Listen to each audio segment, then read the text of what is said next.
The internet can be a powerful tool to solve mysteries, but many mysteries originate here too. Sometimes small personal mysteries are posted online, and entire communities spring up to try to solve them, creating a new kind of mystery. Many are eventually abandoned, but sometimes the answers can be found. A viral internet mystery was finally solved when the identity of a woman whose face featured on a piece of fabric was finally revealed. The celebrity number 6 mystery remained unsolved for over 4 years, and thousands of internet sleuths were involved in trying to find the answer. The mystery began in 2020 when Reddit user Tonsta H shared an image on the website. It was of some fabric that had been used to make curtains, which were purchased around 2008. The fabric featured the faces of 8 individuals, designed in a pop art style, and clearly based on real photographs. Tonsta H wanted the internet's help to identify the individuals on the fabric. It wasn't long before 7 of the 8 faces were identified, all of whom were celebrities in some capacity or another. But one of these celebrities remained unidentified. The person, nicknamed Celebrity Number 6, couldn't be explained. Even the gender of the person in the photo wasn't clear. Many names were put forward, ranging from Brad Pitt to Keira Knightley. Everyone assumed it was someone at the same level of fame as the other celebrities who'd been featured, and it should have been fairly easy to find the person and the photo used. But there was also the possibility that the creator had used a random model who wasn't that well known. Trying to take a different route, internet investigators identified that the fabric was purchased from a store in Antella. Unfortunately, the company had since gone out of business, but the manufacturers could be traced to the Czech Republic. But this lead didn't go anywhere, and it was clear that solving the mystery would have to rely on finding the photo. The use of AI to create fake solutions to the mystery only made this effort more difficult for those trying to find the genuine answer. But in 2024, Reddit user Stefan Morse used technology to finally crack the case. Stefan edited the image himself, coloring it so that it resembled an actual photograph.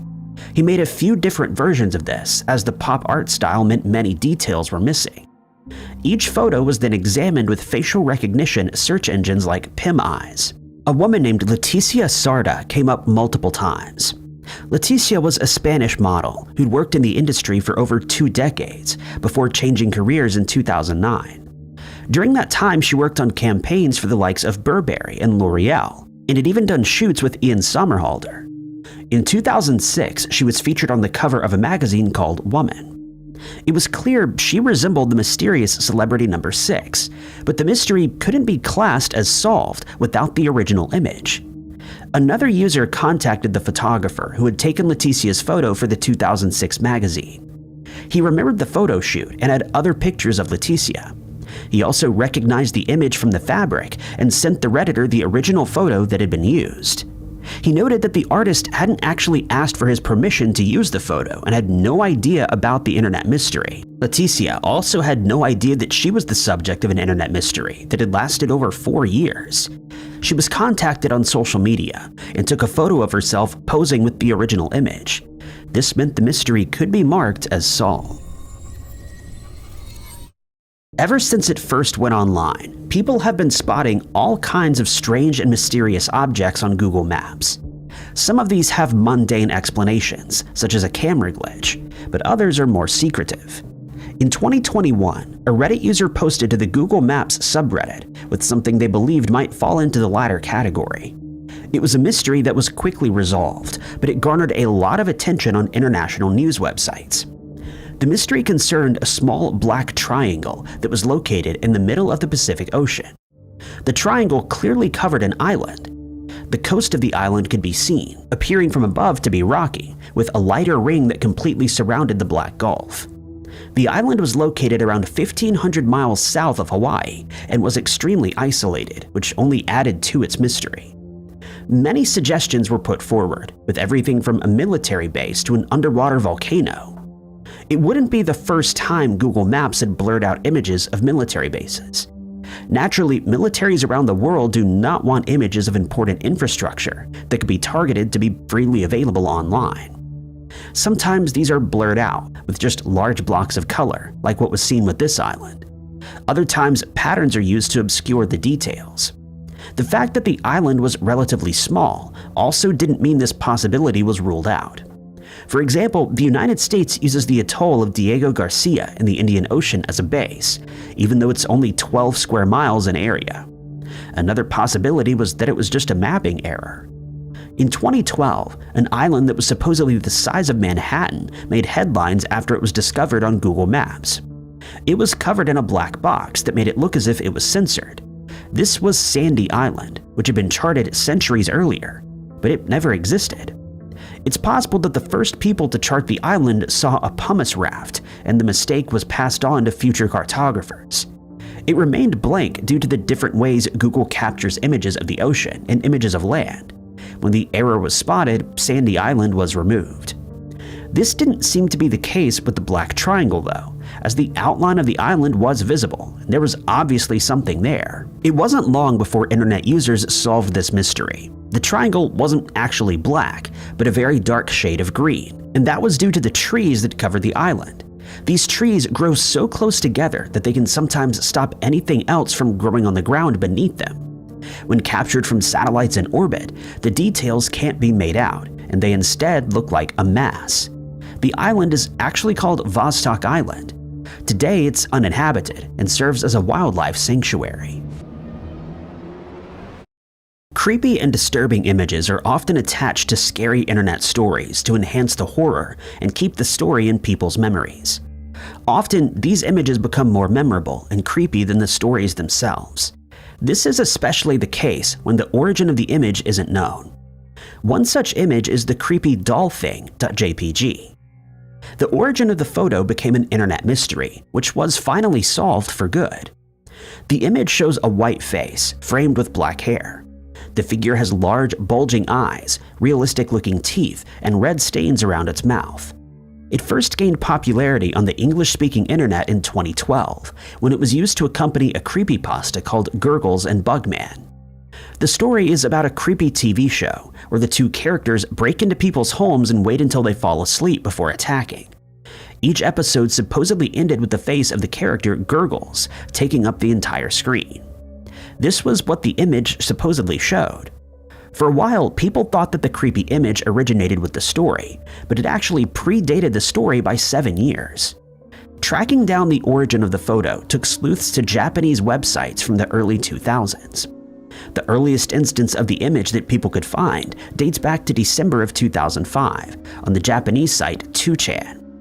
A user named Another R posted a story about having a normal Christmas, but at the bottom of this post was this creepy photo.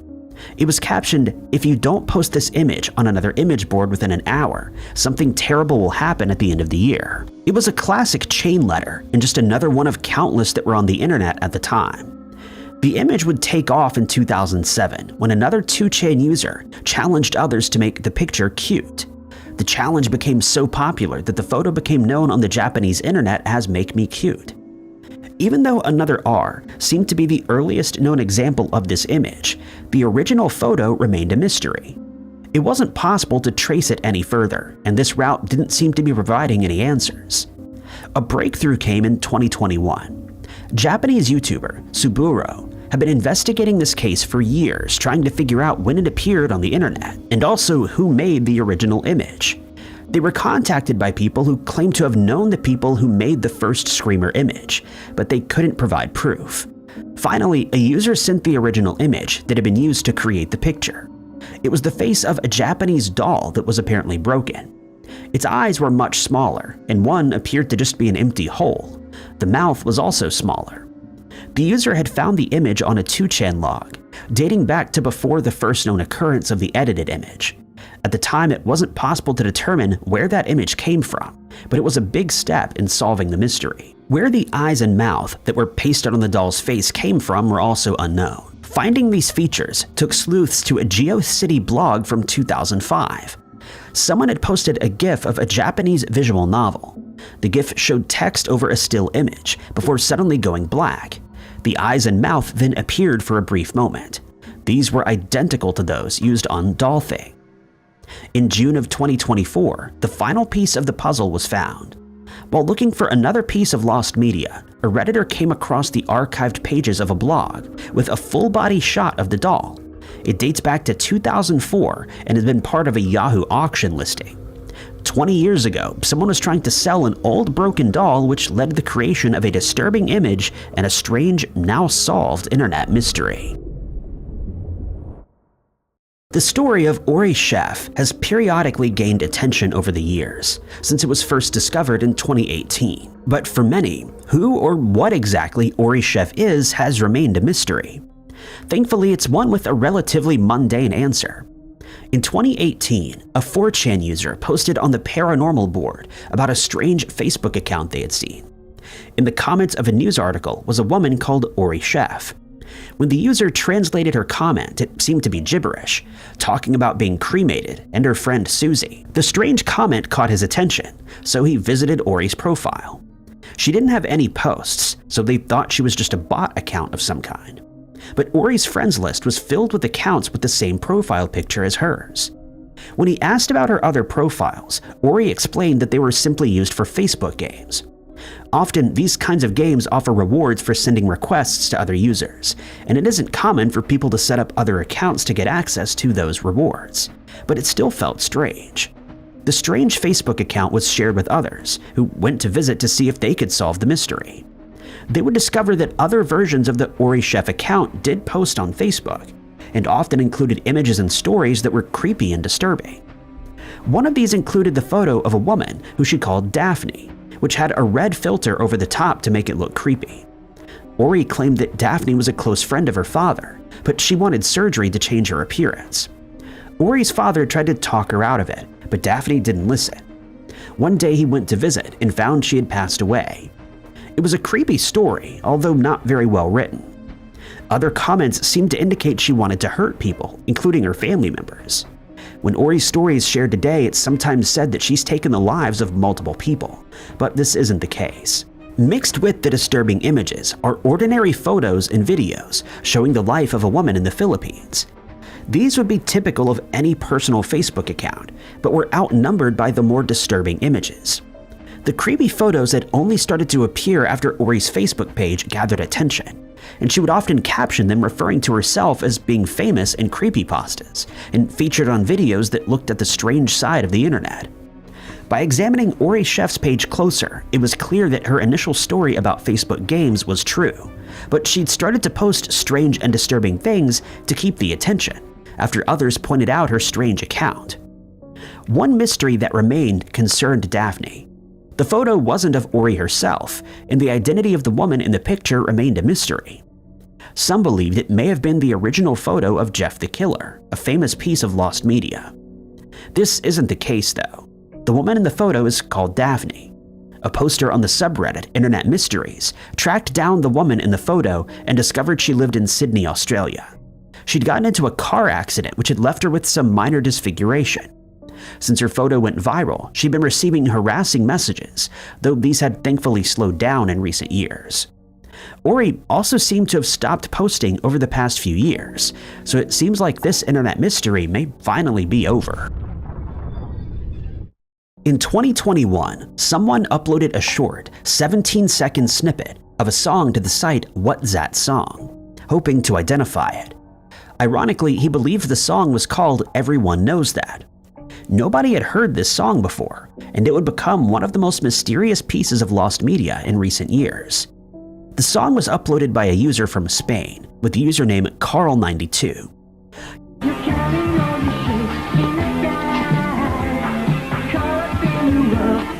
He explained that he had found the song in a bunch of old files on a DVD backup. He couldn't remember the source of the song, but thought he had recorded it when he was first learning to record audio. Carl originally believed this would be something to be quickly solved, as the song sounded familiar, but every possible solution to the mystery was quickly ruled out. In the end, he said he lost interest in the song, but there were plenty of other users who hadn't. The short snippet of music was shared on YouTube and Reddit, and people began an organized search to solve the mystery. Along the way, there were many false leads. Someone claimed they'd heard it playing at a McDonald's in Poland and generated fake emails to keep the hoax alive before it all turned out to be false. Another person claimed to have found a longer recording, but this turned out to be something he had created. A popular theory was that the song had been created especially for an advertising campaign. That would explain why a longer version was so hard to find, and why nobody could place it even though it sounded familiar. Another theory was that it came from an unreleased demo of a band that had never made it big. A few bands were suggested as possibly being behind the music, including Savage Garden, but these were all ruled out.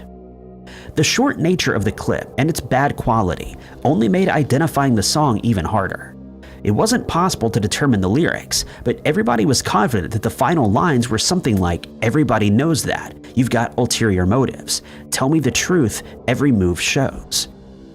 The song becomes known as Everyone Knows That, or EKT, but a possible alternative was ulterior motives.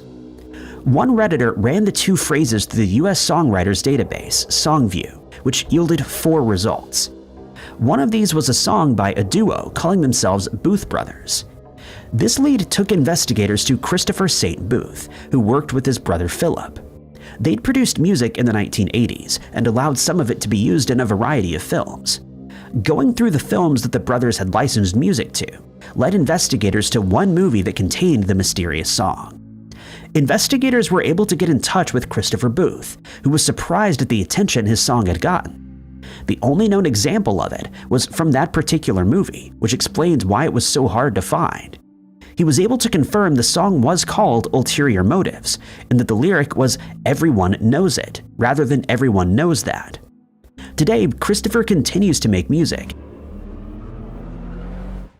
Victim number 1 is another image that gained fame as part of a creepypasta. While the story itself wasn't too extraordinary for the genre, the image meant that it remained in people's minds, and they wanted to find out where it had originated. The story itself was attached to a hacked Mario game, which was posted to the SMW Central site in 2010. The hack suggested that Mario was the villain and consisted of broken levels without enemies, walkways made of invisible blocks, and no music. Eventually, the player comes to the first castle, which plays out like normal. But when the castle is destroyed, sinister text appears. It appears to be a police report of some kind, describing the way victim number 1 was positioned. The victim is a woman who apparently lacked eyes. Handprints with unidentifiable fingerprints were found all over the body. The game continues in its creepy fashion until it eventually crashes, bringing an end to the hack. Uploaded along with the game files was a notepad document. The text was indecipherable, except for one phrase which read, "Help me." It was quickly realized that this was actually a corrupted JPEG file. When patched, a haunting image was displayed. Most concluded that this was victim number 1, described in the game. A red and black image of a woman's face could be made out, but the editing made it highly distorted. The game hack and the story that went with it didn't gain much popularity, but a dedicated group of internet investigators wanted to know where the disturbing image originated.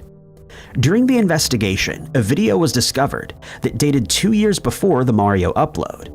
It was described as a creepy chain letter that had been shared, which included the image of victim number 1. Many suggestions were put forward as the origin of the image, including a frame from the video game Fatal Frame, TV presenter Jeremy Clarkson, and even a mango. In 2018, a Reddit user posted the image to r/creepypasta, asking users what it was.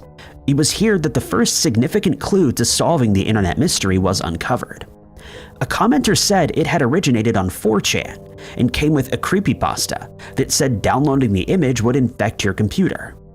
Going back through the archives uncovered the thread the commenter had been talking about. The user claimed that downloading the image would lead to sound files randomly appearing. People described feeling dizzy while listening to them and seeing strange images when played through Windows Media Player. Only a few hours after the post gained popularity, the original poster said it was just a hoax. The music that had allegedly appeared on his computer were songs his band had made. During the investigation into the mystery, the band member was contacted. He confessed to being the person who made the image. He described the original photo as a Japanese woman in heavy makeup with latex gloves. He cropped it and edited it until it became the disturbing image we know today. But he didn't have the original image.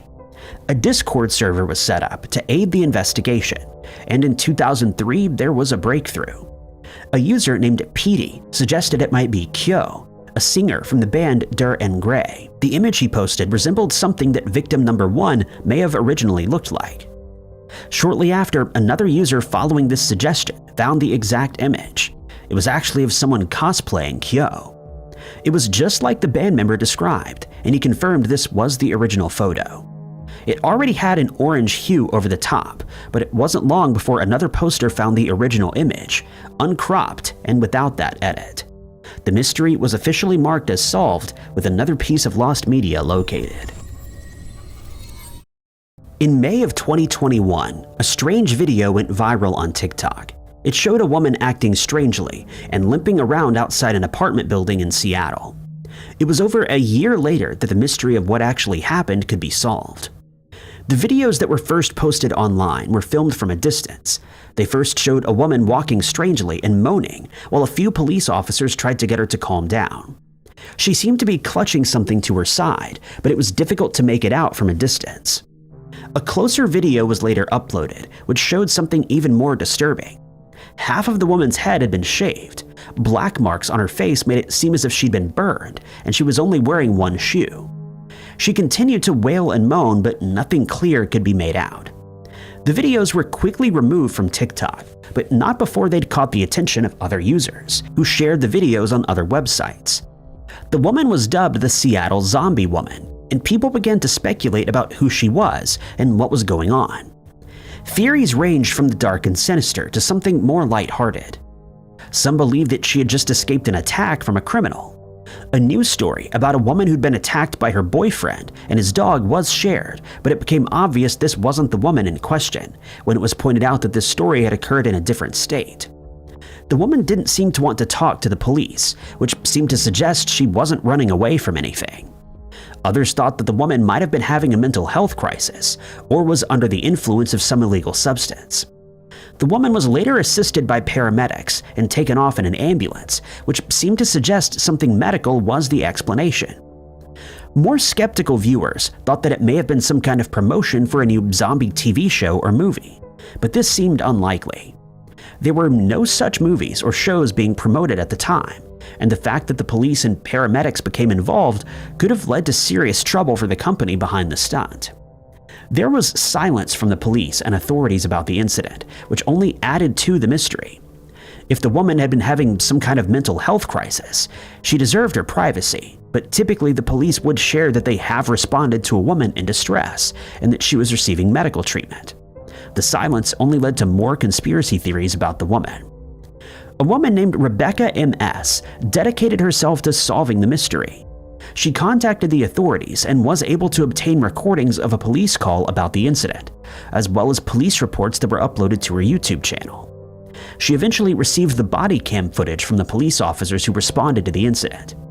In the footage, a paramedic can be heard asking if she had facial burns, but an officer responded that it was just makeup. The videos were censored, with the woman being blurred out, but her name was audible in some of the footage. That took Rebecca to the Instagram account of Kimberly Kasai. On the account, Kimberly had posted photos of herself wearing the exact same makeup as that seen in the footage. She also posted about conspiracy theories relating to the COVID-19 pandemic, and the incident was simply a protest relating to those conspiracies. In 2016, a post on the Tip of My Joystick subreddit started an internet mystery which had a strange and somewhat anticlimactic conclusion. The internet mystery began with a user, Sparta213, who wanted to help identify a game. The subreddit is dedicated to putting names to games that people can't quite remember, and it seemed like this was the perfect place to identify this mystery game. He described a farming simulator game, but early on the player takes their wife's life. The rest of the game is then spent farming while trying to hide the wife's body from the police. It sounded like a creepy but interesting game, and the search to find it began. Many users put forward suggestions, but each was ruled out. Unfortunately, the original poster couldn't provide much help. He confessed he couldn't remember what console he was playing on, or even when the game originated. It could have been played any time from 2000 to 2015. The only thing he believed for certain was that it wasn't a browser game. Nobody could come up with an answer, and the search was abandoned. That was until 2018, when another user posted on the same subreddit about a similar game. He described the same sort of thing as Sparta 2 years earlier, with the added details of a fishing minigame, a man with a white beard being part of the game. A few days later, a third person posted about something they called the evil farming game, which again resembled the mystery game posted about years earlier. This was the name that would stick. Now, with 3 people posting about the game, the search for the evil farming game had been reignited. A subreddit was set up to get to the bottom of the mystery. It seemed likely that a flash or browser game was the answer to the mystery, even though that was the one thing that Sparta had been able to rule out. There was also the possibility that it didn't actually exist. Not long after he made the original post, Sparta made a second, saying he didn't remember posting this. He explained he suffered from insomnia and the medication he was taking could mess up his memories. It was proposed that the evil farming game might just be a dream, which remained a possibility.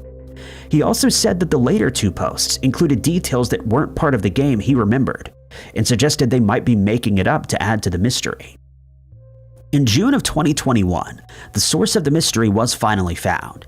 An investigator found a YouTube video created by Vinesauce. He makes jokes about the video game Body Harvest, suggesting it sounded like a horror version of the game Harvest Moon. He makes up a game which starts as a simple farming game, but it turns into something else when the player accidentally takes their wife's life. The original poster confessed to listening to streams made by the YouTuber to help him sleep, and this was how the game entered his mind. The evil farming game mystery had been solved. While it didn't exist at the time, the mystery inspired game creators to make something similar to the imaginary game. In 2007, a German woman posted a short snippet of music on the internet, asking for help to identify the song's name and artist. Years later, the mystery went viral, with countless people trying to track down the answer. In 2024, the most mysterious song on the internet was finally identified. The story started sometime in the 1980s, when a German man identified only as Darius S. was recording music off a local radio station. At the time, teenagers and young people would often use cassettes to copy tracks that were being broadcast, and Darius collected a lot of music this way. Darius recorded the names of most of the tracks, but some were a mystery to him. Decades later, he still had the cassette tapes and listened to his favorite tracks, even though he didn't know their names. His sister Lydia tried to use the internet to identify the tracks, but one of them remained unsolved. In 2007, he posted a portion of the track to a website dedicated to identifying music. It was described as being new wave and likely originated in 1984. But nobody online knew what it was. Over the next few years, music sleuths came across the mystery and tried to solve it. The clip was posted to YouTube, but it wasn't until 2019 that the mystery started to gather attention. A Reddit user posted the song to various subreddits, and eventually a subreddit dedicated to solving the mystery was formed. The host of the radio show that Darius may have recorded was contacted, but he didn't know the track, and the playlists from his show had long since been destroyed. It was possible that the song had been mailed to him from over the Berlin Wall, and the artists were from Eastern Europe, but he couldn't say for certain. The sleuths methodically went through collectors and potential sources who might have known the answers. Many false leads and hoaxes were presented as the answer, but each one was debunked. One lead would finally take users to the answer, though. In the early 1980s, a Hamburg public broadcaster sponsored an annual event called Hoarfest that showcased local bands. Investigators began to look at bands that had performed at the events, but that was still hundreds of artists.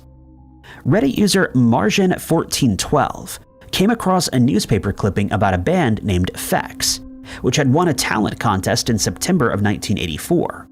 It named the band members, including Michael Hadrich, which he remembered as being a part of a band that had performed Hoarfest a few years earlier.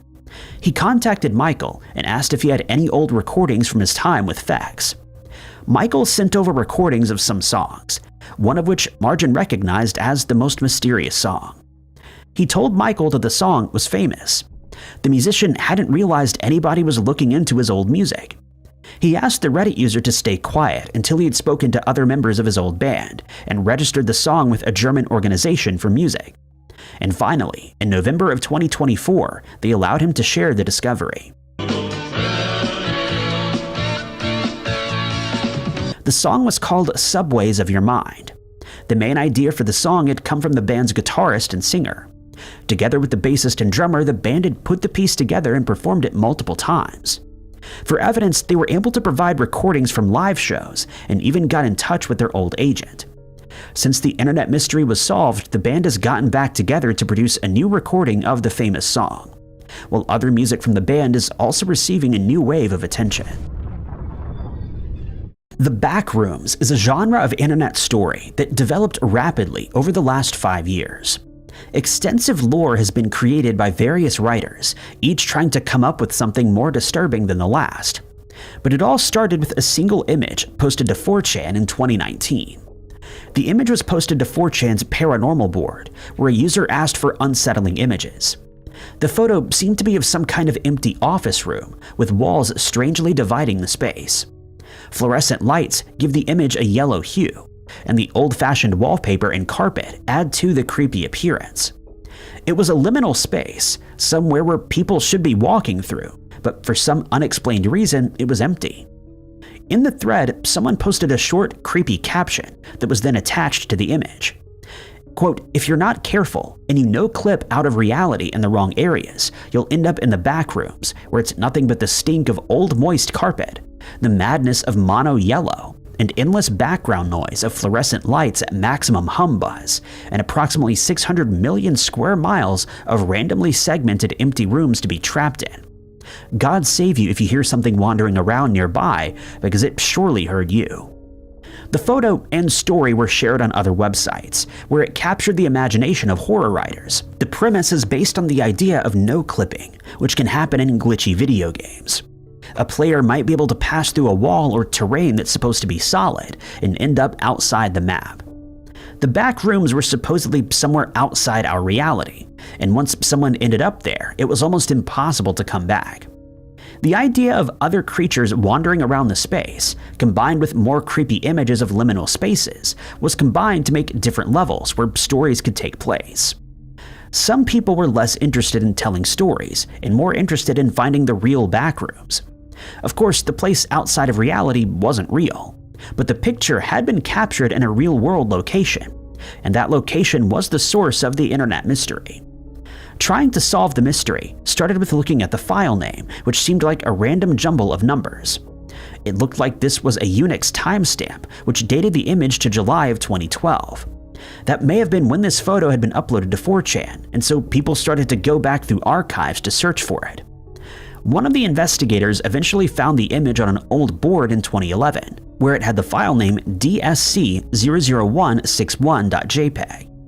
The post didn't have any information on where the photo was taken, but it did give investigators a new clue to solve this internet mystery.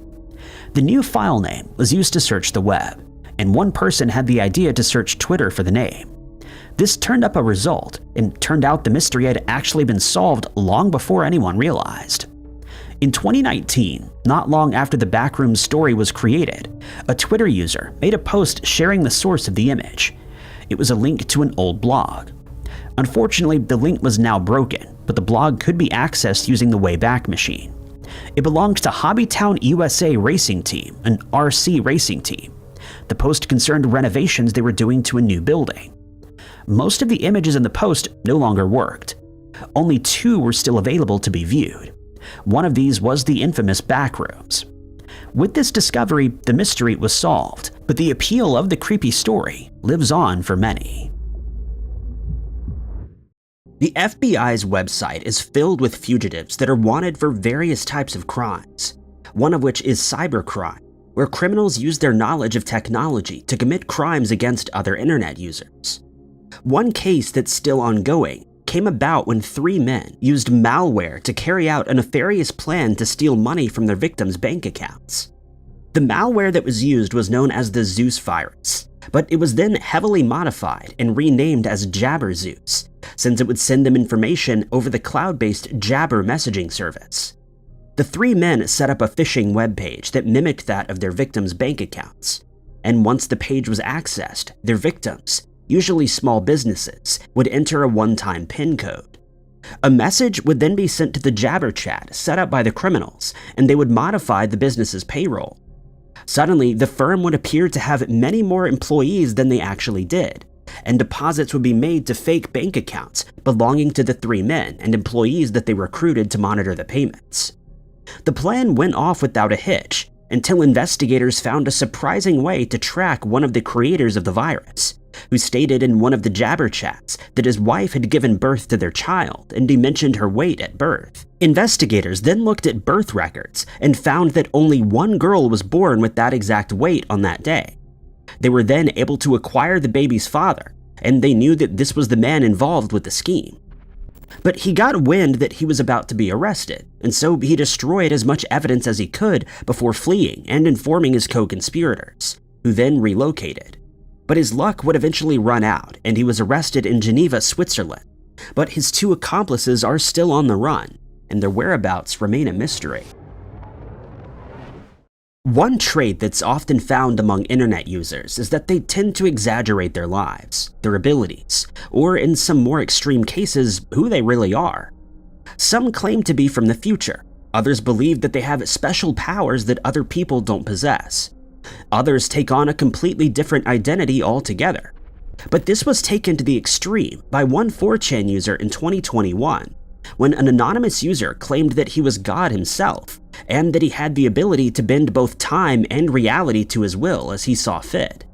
With such a bold claim being made, fellow 4chan users immediately took note, and they started digging further into the mystery by asking the poster to prove his abilities. But whenever this happened, they would reply with evasive answers, only causing further curiosity among those who were following the story. As is the way with the internet, the post was shared far and wide, quickly going viral on other sites, including Twitter and Reddit. Some people seemed to be taken in by the claim, while others merely looked for a way to expose the original poster for the fraud that they were. But they found it more difficult than they had envisioned, since the poster opted to remain anonymous. The story wasn't just followed by internet users, however, as mainstream media outlets soon got wind of the strange thread, and they started their own investigations.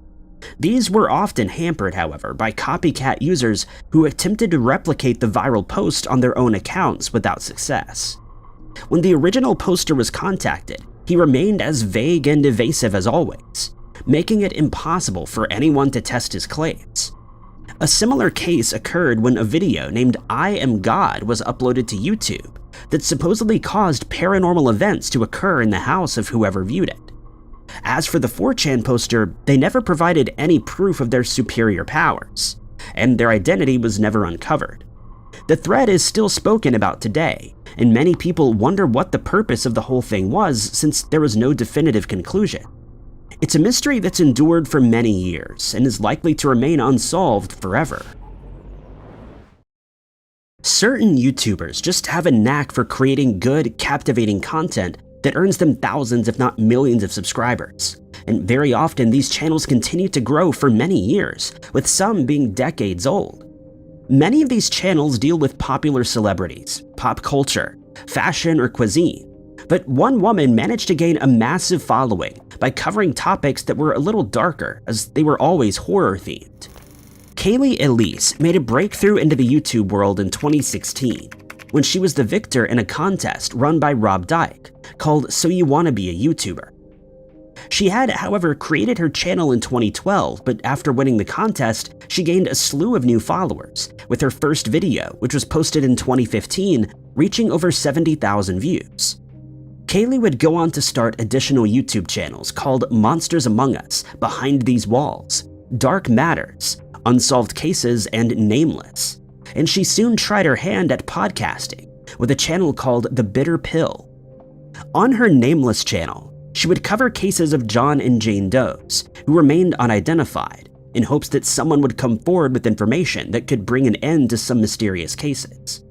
Her other channels would often focus on strange events that people have experienced, whether paranormal or inexplicable in nature. But just as she reached the very height of popularity in the YouTube community, she announced that she would be stepping away from the platform, but that she would leave her videos up for her viewers to continue to enjoy. And so, in 2019, Kaylee stopped adding content to her channel, to the dismay of her followers, but the videos were left untouched as promised. That is, until December of that year, when her channel suddenly disappeared completely, leaving her fans baffled and worried that something may have happened to her. None of her videos were available from that day on, but adding to the mystery, her social media accounts also disappeared, and no trace of Kaylee has ever been found anywhere on the internet. This led to a lot of speculation, with some of her fans believing that she may have fallen foul of some kind of trouble, but there's no way for anyone to investigate since she wasn't contactable. No further traces have ever been found of Kaylee online, and her lack of an online presence remains an unsolved internet mystery. It isn't unusual for someone who gains a lot of followers on platforms such as YouTube or TikTok to suddenly disappear from their respective channels, since they either grow tired of constantly creating content or find other more lucrative, rewarding careers elsewhere. But in some cases, content creators seem to disappear into thin air, causing a stir among their followers who then try to find answers. But typically, there aren't many to be had. This was also the case with a TikToker named Andrew Dawson. Dawson had amassed a total of 56,000 followers on the platform by posting videos of his everyday life, his family, and on occasion, comedy skits. But he became even more popular when he posted a video that sent tongues wagging all over the internet, and many people believe that it's because of this video that he eventually went missing. In the video, Dawson is seen driving his car and filming a distant snow-covered mountain in Canada. He zooms in on the mountain and spots what looks like a human giant standing on top, leading many people to believe that he actually managed to capture a giant on camera. Soon after the video was posted, Dawson claimed to have been contacted by the CIA and the CSIS. He also added that he was being followed by someone, and he posted a video where a mysterious car can be seen fleeing from his house after he attempted to confront its occupants. In one of his last uploaded videos, entitled "I'm Scared," he's seen looking agitated and jumpy, while saying, "You might not see me post ever again. My videos weren't fake," as he looks over his shoulder multiple times. His very last video questioned whether there were military operations being carried out on the mountain in question. But following this post, he completely disappeared from the TikTok platform, leading many of his followers to suspect that he'd been abducted by a government agency, or that he'd been told to stop adding content. To add to this mystery, Dawson had claimed on a previous occasion that the giant video had in fact been faked, but when he then posted the video claiming that it wasn't, many people heard alarm bells ringing, and it's still not known whether he left his channel due to pressure from a government agency or for another less sinister reason. During the Second World War, German soldiers looted many areas of the countries that they invaded, and many of those treasures have never been recovered, their whereabouts still unknown today. This includes precious artwork, culturally significant artifacts, valuable gems, and untold amounts of gold that still remain missing today. But one such treasure may just be unearthed in the not-too-distant future, since a map detailing its location has been released online by the National Archives of the Netherlands. The treasure in question contains jewels and a trove of gold coins that was buried in a rural area by 4 German soldiers before they fled the country during the closing days of the war, with German forces beating a hasty retreat following their defeat.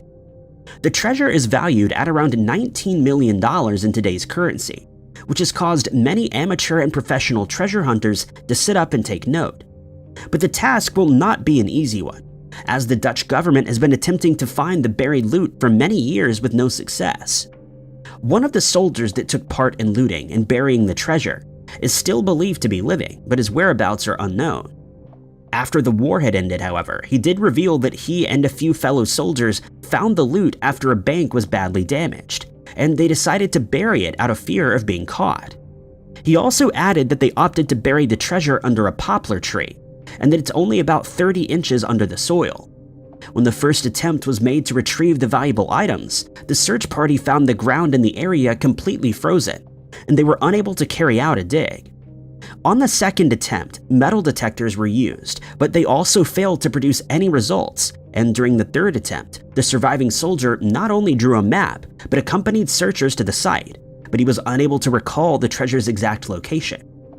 There have been many theories as to where the treasure may be or what may have happened to it. Some believe that it's already been found and sold off, while others believe that it may have been destroyed during the final days of the war. But there are many more who are hopeful that they may be able to retrieve it one day. One such internet mystery is the website known as daddianity.com. What exactly the creator of the website had in his mind is anyone's guess, since there doesn't seem to be any rhyme or reason to the content on their site. Upon arriving on the homepage, you'll be greeted by a white page containing a picture of a house with a smoking chimney and 21 lines of text, 15 of which start with the word obviously. Some examples of the text include obviously this room has perfect cause and effect, obviously I will be your king, obviously governments will disappear, and obviously you will experience eye stories, to name but a few. Other equally weird lines on the page include I have so many tricks, and my TI is infinite, and it ends with the last two lines, when dadianity is finished, everything begins. But this is only where the rabbit hole begins. One Reddit user found a URL named Painful Thoughts hidden on the page's About section, and when it's clicked, the user is redirected to a page called unobservable.com. Here, the visitor is told to stay away if they have a weak mind, and they're warned that any thoughts that they're about to read will be added to their brain logic structure. It also warns that this will be done permanently. When Reddit users dug deeper into this creepy internet mystery, they discovered that a user named ThrasherDDoS created a subreddit called Dadianity, and this user was tracked to the URL mbti.ai/people. Here, the user is greeted by a picture of a man with the heading Meet Jack, alongside text saying, quote, raised to oversee government, and raised over the top. The page also has a drop-down menu entitled Switch Personality Type, with some of the main options being SP, SJ, NF, and FT. Some internet sleuths believe that the website is affiliated with some kind of cult, since they found text stating that Jack is Jesus and that God lives with him, using Jack's eyes to see. Others believe that the creator of the site may have had a psychotic break, and that the incoherent rambling and nonsensical content is a result of this. One of the more baffling aspects of this site is the fact that it must have taken hundreds of hours to build, yet it seemingly has no actual purpose, unless the aim was to confuse anybody who accidentally stumbled across it. The site's true purpose is yet to be discovered, and for now, remains an unsolved but creepy internet mystery. When a musician reaches a certain level of fame, it usually means that they're set for life and they're able to continue their work in the industry at leisure, as long as they continue to produce quality work.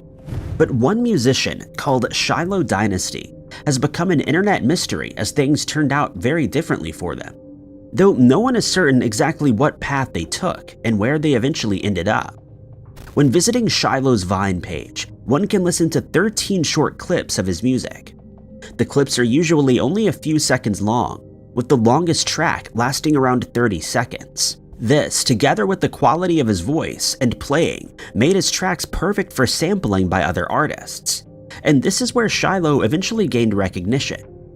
Some of their tracks were used by XXXTentacion on his album 17, and on 3 songs by the artist Swell, called I'm Sorry, Everyone Dies in Their Nightmares, and Jocelyn Flores. Other artists on SoundCloud also made use of Shiloh's vines, since they were the perfect length to be used as samples. Songs including Shiloh's work have gained millions of plays, with Swell's I'm Sorry getting over 30 million plays alone. But the baffling part of Shiloh's story is what became of them after they became famous. The first of their vines was posted in the latter part of 2014, with their last entry being added in April of 2015. This period of just a few months was enough for Shiloh to garner an impressive fan base, but no one knows who they are or where they're from.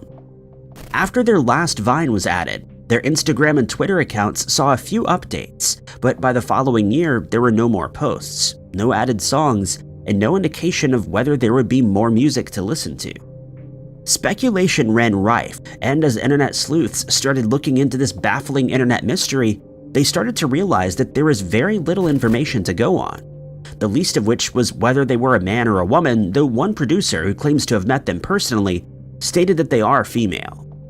Other fans believe that Shiloh is still active and well, and that they just prefer to stay out of the spotlight. But that doesn't explain why they've completely stopped uploading their music, especially since there would be no reason for them to go public with their actual identity, which remains unknown to this day. Facebook can be a polarizing social media platform, as some people consider it to be their go-to when posting about their lives, while others prefer sites like Instagram or Twitter. But one Facebook user caused quite a stir on the site when she started posting strange status updates that still leave most visitors to her profile baffled.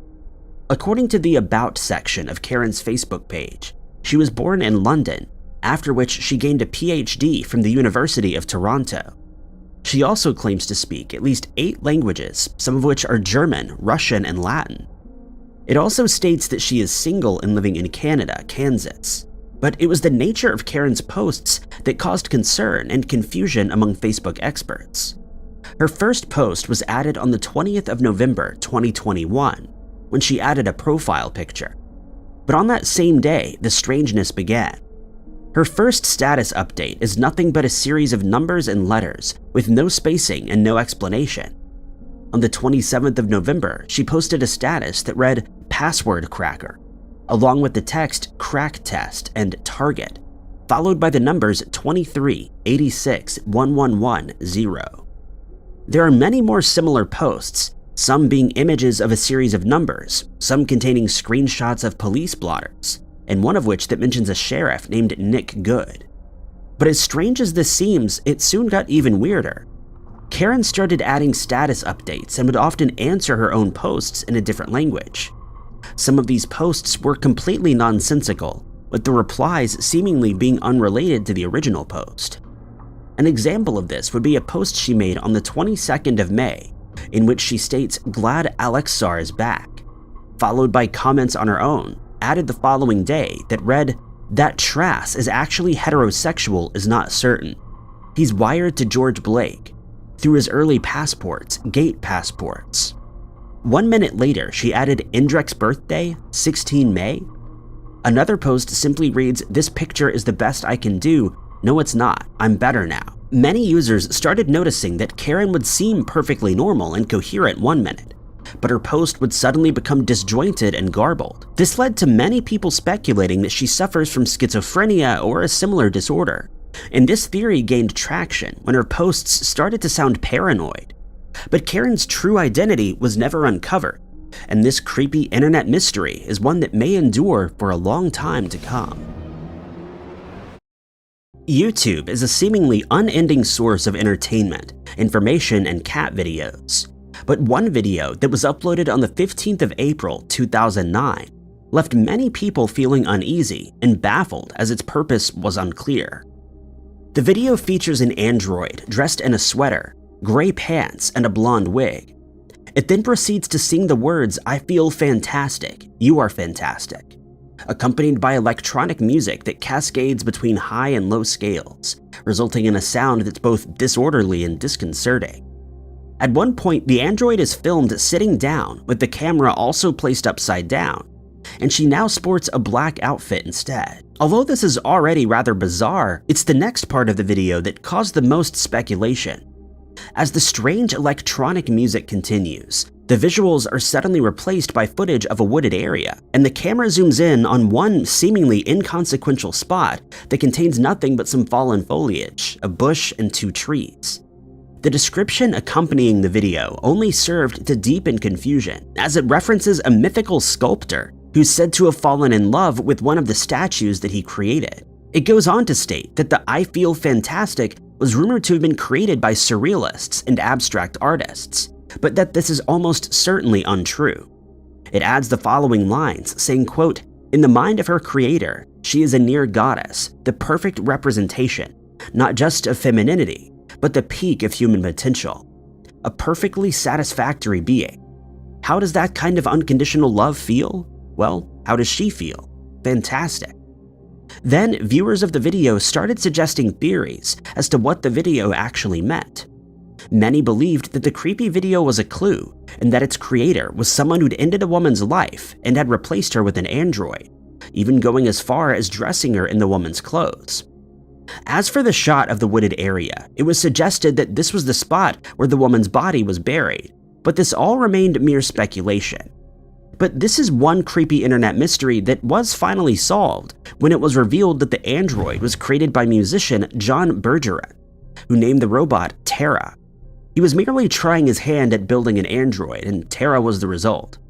He then added the I Feel Fantastic track to demonstrate her movements and made the song available for purchase in the United States for around $11. And so this creepy mystery came to an end.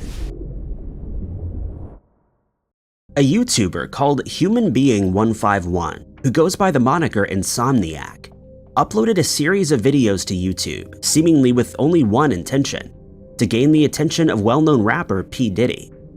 In one of Insomniac's videos, he films a room in which there are hundreds, if not thousands of notebooks, and he zooms in on a piece of paper that reads, "Mr. Diddy, all this work I have done for you." Some of his other videos include a message to the rapper that reads, "Diddy needs to check his MySpace inbox because he's been sent an important message," though it never becomes clear what this message is. When he eventually opens one of the notebooks, it contains a single line: "Mr. P. Diddy, please accept." And when he flips through the rest of the book, we can see that the line is repeated over and over again, filling the entire book. He opens one of the other books and it's exactly the same as the previous book, with that one line written hundreds of times. Many people started doubting the uploader's sanity, not least because it reminded them of the movie The Shining.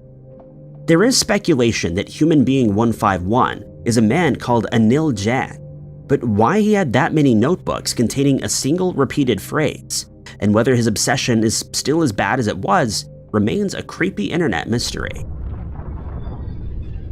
Technology has advanced to the point where criminals can't be as reckless and self-assured as they used to be in the past, since they can easily be picked up on CCTV security cameras, identified through facial recognition software, or they can be tracked via the very item that they stole, such as a laptop or smartphone that has those features enabled. But this doesn't always deter a thief from taking what isn't theirs.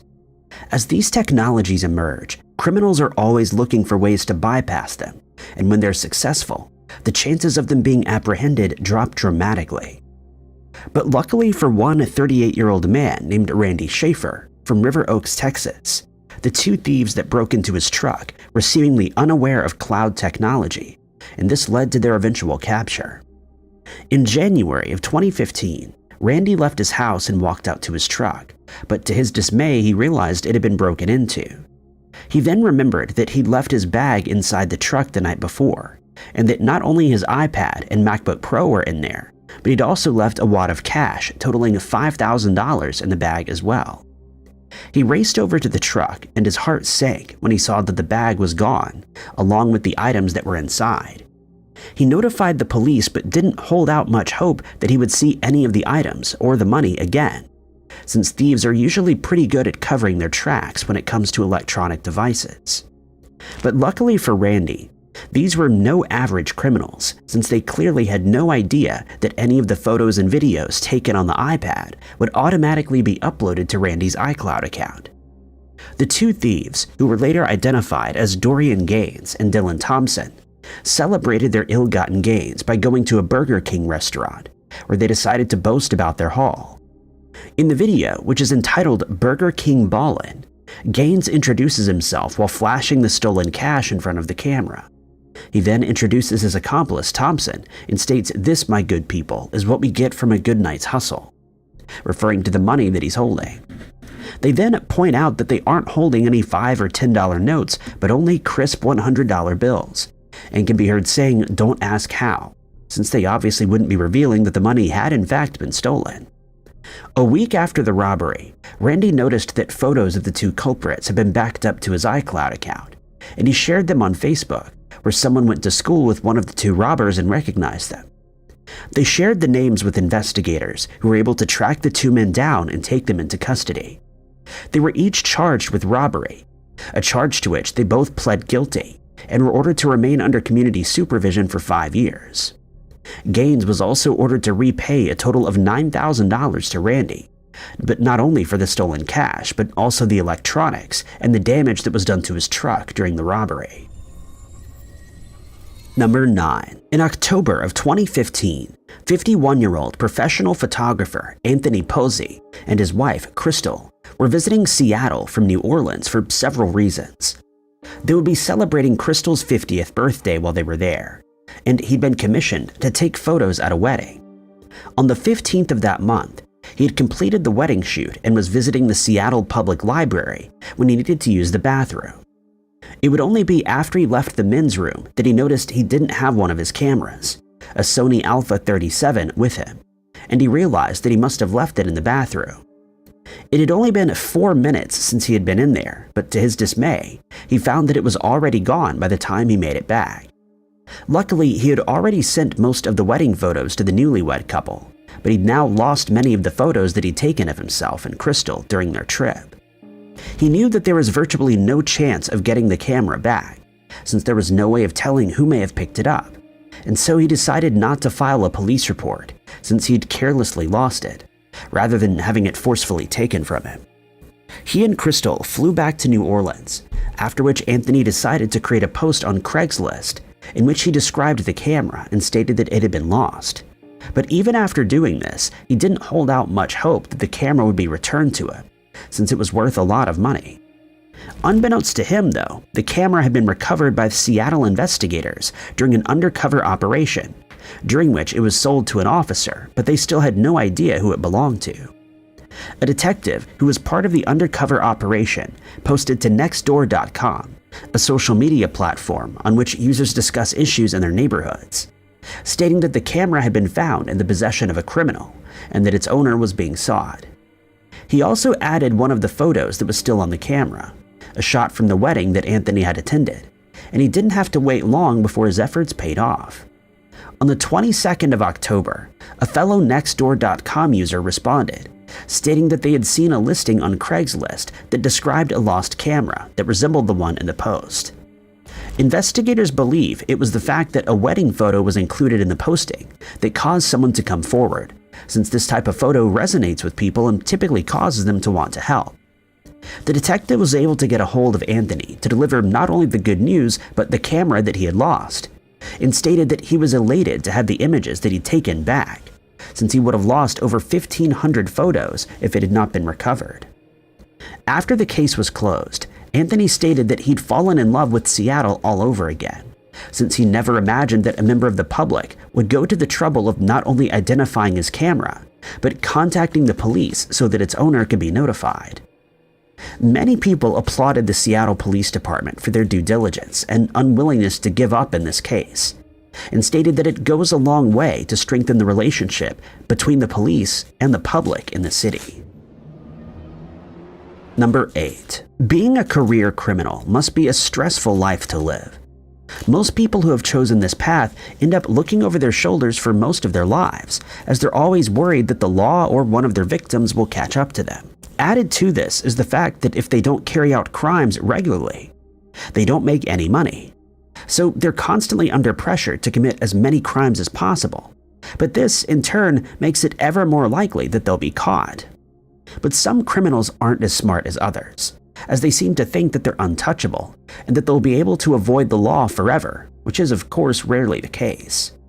Then there are some criminals who are so inept that they're responsible for their own downfall. One case in point being a 38-year-old man named Jonathan Giraldo. Giraldo had at some point in his life decided that he wanted to be a hitman, but since he wasn't a well-known criminal, he had to devise a plan to advertise his services, something that wouldn't be easy to do since he would have to conceal his identity at the same time. To do this, he gave himself 2 monikers, Tony Garcia and Anthrax, but for some unknown reason, he failed to hide his face when advertising his nefarious services. And to make matters even worse, he posted these details, including photos, to his own Facebook profile. In some of the photos, Giraldo can be seen holding firearms while looking directly into the camera. In others, he has a bag slung over his shoulder and wads of cash can be seen protruding from it, likely to imply that he'd carried out a few successful contracts in the past, which was of course completely false. When adding details about his new business venture to his profile, he stated that he was most wanted and included the line, "On the streets, you learn more than in school," again insinuating that he'd been a hardened criminal for some time. But as one could imagine, this led to his undoing, as police officers were made aware of his profile, the services he was offering, and the claims he was making about his alleged criminal past. After a short investigation, Geraldo was tracked down and taken into custody while he was sitting in his own apartment in Lima, Peru. Quite unbelievably, when he was located, he was in the process of updating the same Facebook profile with more details of crimes that he'd claimed he'd carried out. Upon his arrest, investigators were certain that Geraldo had merely fabricated the crimes that he was boasting about on social media, but they told media outlets that they were in the process of analyzing his firearms via ballistic testing to determine whether they'd been recently fired. They were also going through his bank records in search of strange or suspicious transactions that may have been linked to a crime. A spokesperson for the police in the case stated that Geraldo was being held on firearms offenses following his arrest, and added that they were uncertain whether he really was a hitman, had intended to become one, or if he was just playing out some strange fantasy on social media. There's very little further information available on the case, and it isn't known what sentence Geraldo received after his plan was uncovered. Number 7. Reddit users have played a part in solving quite a few mysteries, including missing person cases, petty crimes, and even decades-old cold cases that left investigators baffled, as internet sleuths used every resource available to them to get to the bottom of some perplexing cases.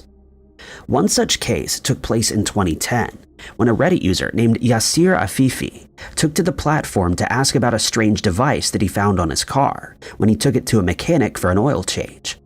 He posted photos of the device to the platform that showed him holding a black cylindrical device accompanied by a square box that also had what looked like an antenna attached to it, and his fellow Redditors were quick to take up the mystery. There were many suggestions as to what the objects could be, but most commenters seemed to think it was some kind of tracking device that had been attached to his car for reasons unknown. To his surprise, these suggestions were found to be correct. A few days later, when Yasir, a business marketing student at Mission College in Santa Clara, California, was approached by a group of police officers and FBI agents who stated that they were there to retrieve the device. They offered no explanation, but instead started peppering him with questions, including whether he had recently traveled to Yemen, whether he was going through a tough time financially, and whether he considered himself to be a threat to national security. Yasir was uncertain why he was being asked these questions, but he complied and answered them as best he could. He returned the GPS tracker, but was then told that investigators knew which restaurants he had visited, who his friends were, and where he was employed. When the questioning came to an end, one of the investigators told him that they didn't consider him to be a threat to national security, and that he would no longer be of any use to the FBI. It would later come to light that Yasir had been tracked for between 3 and 6 months, though he had no idea why this was being done. He would later find out that it was due to a post that his friend had added to Reddit months earlier. The post alluded to the fact that it was difficult to enact countermeasures when it came to terrorism, since anyone could carry out an attack at any time and in any location, making it virtually impossible to stop an attack from happening. The case brought renewed attention to a ruling that made it legal for agents to place a tracking device on someone's vehicle without a need for a warrant, even when that vehicle is parked on private property. Yasir would go on to file a lawsuit against the FBI, in which he stated that his First Amendment and Privacy Act rights had been violated when the tracking device was placed on his car, but the case was dismissed since the investigation was carried out legally.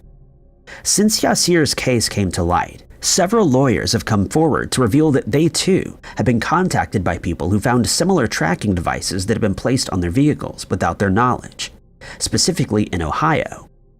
2 years after the incident, the law was changed, and law enforcement officers can no longer place tracking devices on vehicles without a search warrant.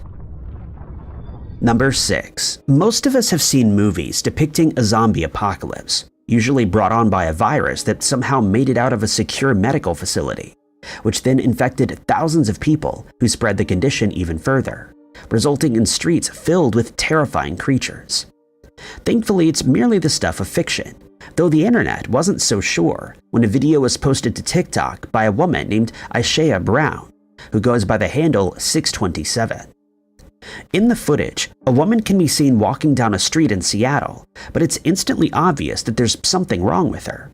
Most of her hair is missing, as is one of her shoes.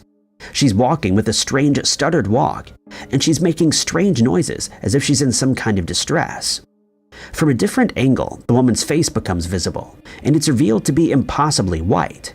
She's also seen carrying in her arms something that people speculated could have been a baby.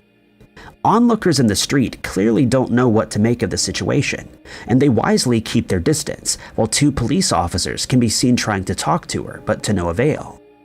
They attempt to talk to her, but she ignores them and just keeps stumbling through the streets, howling as she does so. In another clip, the officers have forced the woman to stop, and she can be heard screaming, "I don't want to go to the hospital," and she objects when she's placed onto a stretcher to be collected by an ambulance. After the clips were uploaded to social media, theories ran rife as to who the woman was and what it was that was causing her so much distress. Some people suggested that she was going through a mental episode, while others thought she may have been experiencing a medical issue. Then there were those who theorized that she was a zombie, since her gait and behavior closely mimicked those of zombies in the movies. The footage was deleted from TikTok soon after it was uploaded, but by this time it had been posted to many other platforms, including Facebook and Reddit, where concern for the woman only grew. She became known as the Seattle Zombie Woman, and further theories sprouted up, including that she'd been abducted by a serial killer but managed to escape, or that it was a marketing campaign for an unreleased zombie apocalypse movie. For the next year, no one was able to find any information on the woman until a YouTuber found the social media profile of a woman named Kimberly Kasai that contained photos of her wearing makeup that made her look a lot like the zombie woman. It would turn out that Kasai had donned the makeup, disheveled clothing, and zombie makeup as a protest against vaccinations, and the stunt clearly had the desired effect, since thousands of people watched the footage and followed the case after it was uploaded. The case had finally been solved a year later, and many internet users breathed a sigh of relief that a zombie apocalypse wasn't fast approaching. Number 5. When someone goes missing, it's always an anxious time for their friends and family, since they want nothing more than to see their loved ones returned home, though these cases can often end in tragedy. This is especially true when the missing person is elderly, as these cases often include factors such as medical issues and mental health problems like dementia, and they're often unable to fend for themselves, as they've become frail and rely on others to care for them. But this wasn't the case when 63-year-old Carolyn Cobb inexplicably disappeared from Birmingham, Alabama. Her family told investigators that she suffered from no medical issues and that her mental health had never been in question. The last time that Carolyn was seen was on the 20th of May, 2021, and her family stated that they last knew her to be in the Tarrant area, but added that she was known to visit 750 McMillan Avenue. They had no contact with Carolyn since then, and were becoming increasingly concerned for her welfare and safety, since they were unsure whether she had anywhere to sleep or if she was at the mercy of the elements. After a missing person case was opened, Birmingham police released Carolyn's description and asked for members of the public to be on the lookout for her, since they had no leads and no idea where she may have traveled to. But for the next 7 months, there would be no further progress in the investigation, and Carolyn's family started to fear the worst. No one came forward with any leads, and it seemed as though her case would go cold, as many of these cases do. But in December of that year, a woman named Sharita Adams came across an elderly woman who was sitting in front of a Mexican restaurant in Andalusia. She decided to ask the woman if she needed any help. The woman told her that she'd been looking for her family for months, after she lost them a long time ago, and Adams decided to help her find them. Sharita took a photo of the woman and posted it to social media pages in hopes that someone would recognize her and reunite her with her loved ones. As soon as the photo was uploaded, internet sleuths started investigating, and the photo was shared as many as 1,700 times across multiple platforms. One user posted a link to Carolyn's case in the comments thread under Sharita's post, and before long, investigators were able to link the two cases. Andalusia police officers tracked the woman down, confirmed that it was Carolyn in the photo, and discovered that she'd been living in a motel the entire time that she was missing. She was completely unaware of the fact that her family was searching for her, but they assured her that she would be taken home as soon as possible. Quite unbelievably, Carolyn had traveled a total of 180 miles from her family's home, and despite having a cell phone and money with her, she was unable to contact her family so that they could come get her. Her family added that they had no idea how she made her way to Andalusia, since she didn't own a car, and it's still unclear why she made the decision to travel in that direction, since she didn't have any acquaintances or family members living in that area. But they were, however, unconcerned with the details, stating that the important thing was that Carolyn had been found safe and alive. Number 4. One of the most frustrating things about being the victim of a robbery is the fact that your hard-earned money and possessions are taken from you by someone who's looking for a quick payday, likely to feed an addiction, or to line their pockets with ill-acquired money. But it's even more frustrating when the crime is repeated shortly afterward, since many of the stolen items would have just been replaced, only for them to have been taken again. And in many of these cases, the culprits are never caught, since they either sell the stolen items quickly or leave no clues behind. The Soanes family from Linton in Derbyshire, England, had 2 unfortunate incidents at their home in 2009, both involving their caravan that was parked in the driveway outside their house. In the first incident, a joyrider lost control of their vehicle and crashed into the caravan, rendering it unusable, and the family was forced to replace it with another one, which cost around $15,000. Then, in June of 2009, Mrs. Soanes returned home from her job as an exam invigilator to find that the new caravan was no longer where it had been parked, and she instantly knew that someone had stolen it. She reported the crime to the police, but they were unable to find any clues that could lead them to the culprit, and 9 months later, they were no closer to solving the case. But a strange coincidence would make all the difference when their 11-year-old son was browsing the internet with his friends. They decided to play around on Google Earth and were in the process of looking at their houses when he realized that he could still see the family's caravan sitting in the driveway, but there was another detail that grabbed his attention. In the foreground, he spotted a man that he didn't recognize standing next to a 4x4, and he immediately thought back to the day that the caravan was stolen. He showed this image to his parents and decided to contact the police, since the man's face and car's number plate were blurred out. They imagined that the case would be solved rather quickly, since the man's face and his car's number plate simply needed to be unblurred. But they would soon learn that this isn't so easily done, since Google has strict policies regarding the identities of people caught on their Street View cameras. Nevertheless, investigators released the blurred images to the public in hopes that someone would recognize the culprit or his vehicle. But this was done in vain, and months later, the family still had no answers. The family's neighbor then came forward to state that he'd seen the man in the house's driveway on the day that the caravan was stolen, but he assumed that he was a family friend who'd been given permission to tow the caravan away. It would take 3 years from the date that the caravan was stolen before Google agreed to have the original unblurred images made available to investigators.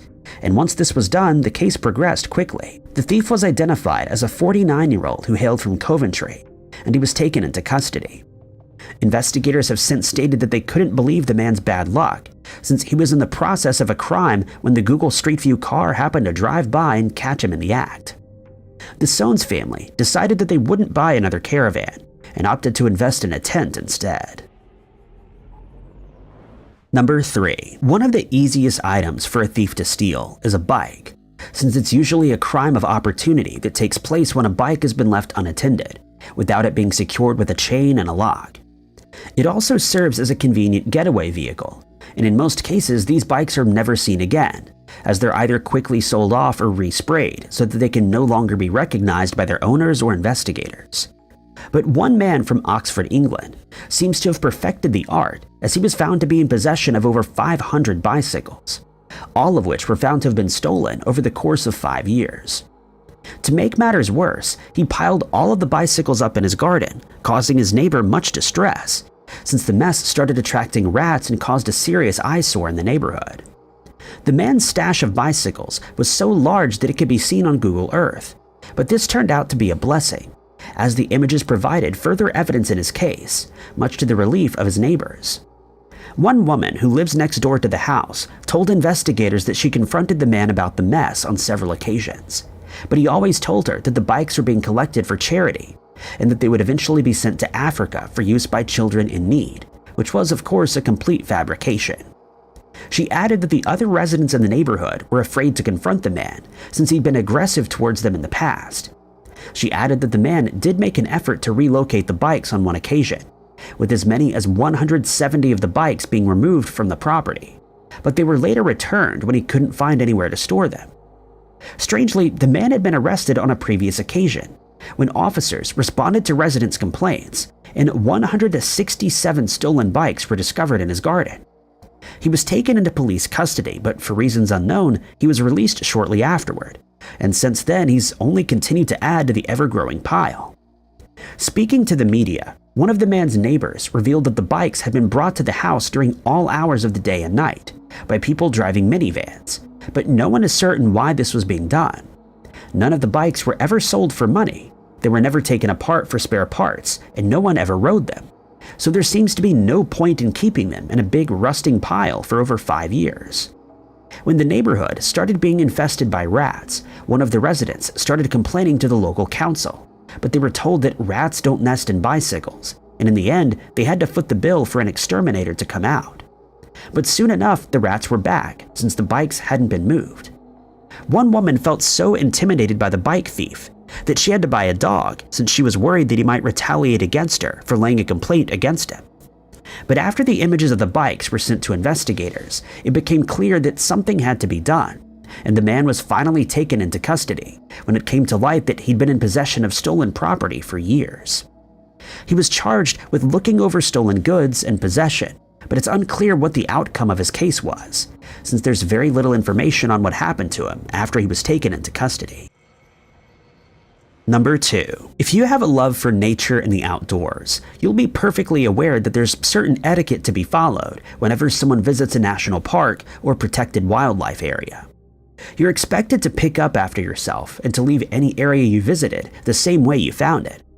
But there are some inconsiderate individuals who don't adhere to these rules.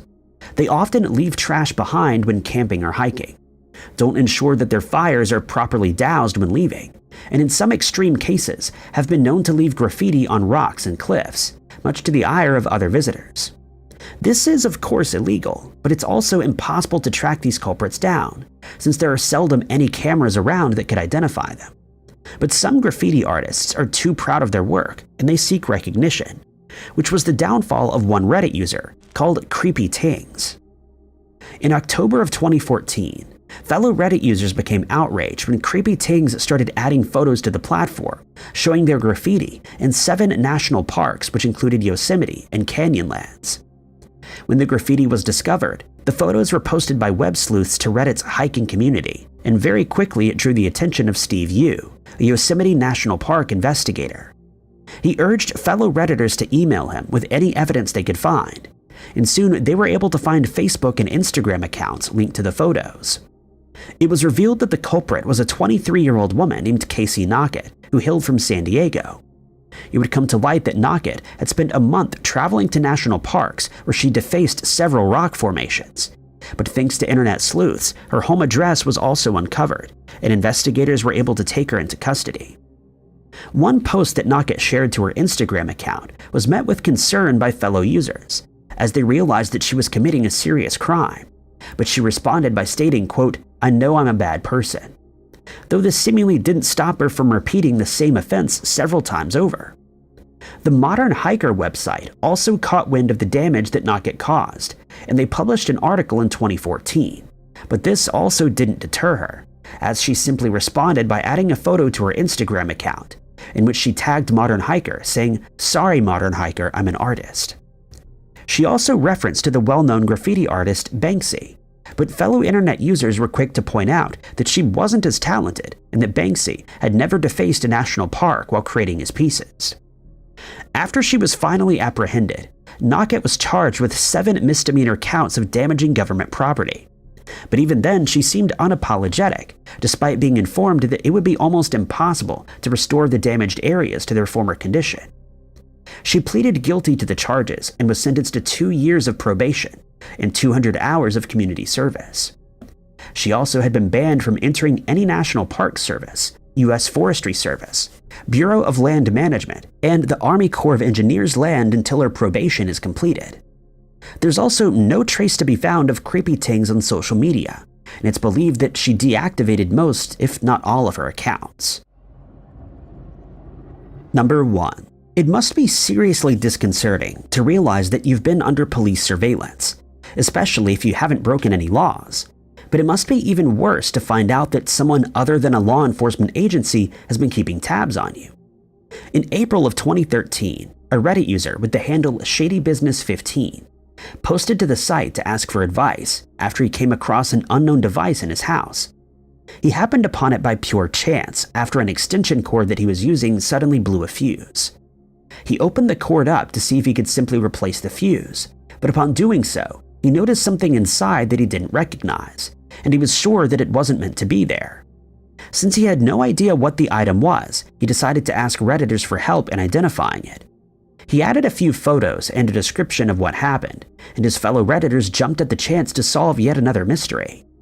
He added that he also found a SIM card inside the extension cord and made sure to point out the serial number on the device that he'd found. It didn't take long before someone recognized the device and realized that it was a listening device that had been placed in the cord's housing. Clearly, someone was spying on ShadyBusiness15. One Redditor responded to the post with a link to an Amazon page that displayed the same device that had been found in the extension cord. It then became apparent that the device also contained a microphone, and there was no doubt that Shady Business's house had been bugged by persons unknown. Another user explained how the device works, and stated that whoever placed it there will simply dial the SIM card's number, after which the call is answered by the device, and the culprits are then free to listen to anything going on in the room without anyone's knowledge. In a desperate attempt to find out who'd been spying on him, ShadyBusiness15 found out what the SIM card's phone number was, and he checked to see if it belonged to either of his parents, which it didn't. He then dialed the number to see if the SIM card was still active, but he was told that the number was no longer in service, and there was no option to leave a voicemail, leaving him frustrated. He had one more option and decided to contact the company that manufactured the SIM card, O2, and he requested all of the call logs for the suspicious card, but this led nowhere as he was informed he would need a warrant from the police before any such information could be made available. The culprit had still not been identified, resulting in several theories from Reddit users. Some speculated, although the SIM card's number didn't prove it to be the case, that Shady Business's parents were overprotective and that they'd planted the bug to keep tabs on it. Others speculated it may have been placed there by the police, but Shady Business replied that he'd never been in trouble with the law, and he could see no viable reason why they would choose to do so. But he did have a theory of his own that his college wanted to spy on him, but offered no explanation as to why this would be the case. He's since been urged to obtain a warrant, but it's unclear if he ever did, or if he found any further information on the creepy mystery. Thank you guys so much for watching. If you liked this video, be sure to hit that like button, and don't forget to subscribe and click that notification bell to keep up to date with all of our future uploads.